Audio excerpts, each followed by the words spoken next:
We're travelling in an armoured vehicle with Ukrainian National Guardsmen going to relieve their comrades who retook the first village in this counter-offensive. At the side of the road, remnants of battle and ruins of what were once family homes. In the last week, the Ukrainians have seized a string of villages along this road, small but significant victories. Ukrainian soldiers now control the village of Blaudatne after a 4-day battle in which they say they killed 50 Russians.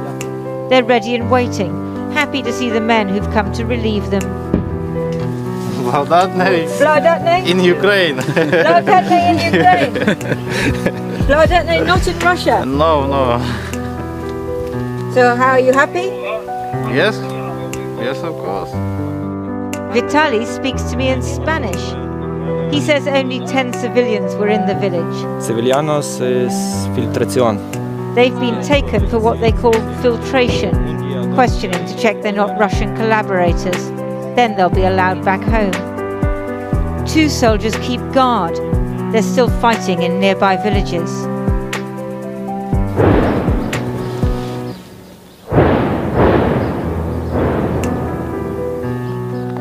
Blaudatne is one of hundreds of villages just like this across eastern Ukraine.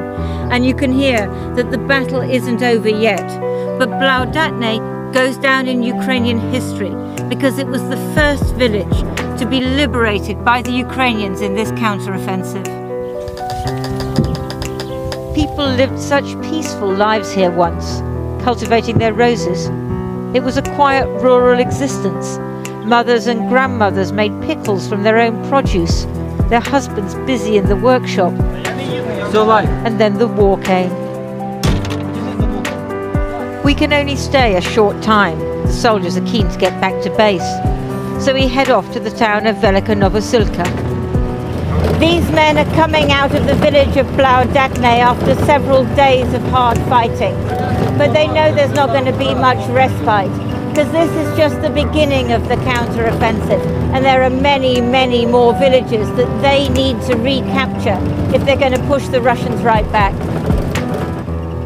Velika Novosilka also bears the scars of war. It's remained in Ukrainian hands throughout, so has been under constant Russian bombardment. Shops with no stock and no customers. So much destruction all across eastern Ukraine. The National Guardsmen here say they've captured 12 Russians in the battles they've fought in the area.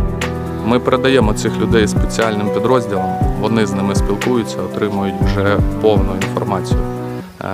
Перше враження, вони кажуть, що вони прийшли не за своєю волею, тобто їх змусили сюди прийти. Наскільки то правда?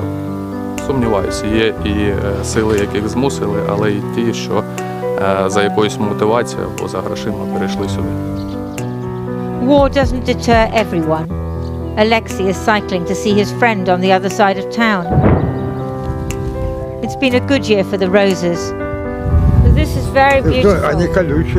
Maybe if the counter-offensive succeeds, when they bloom next June, things will be better.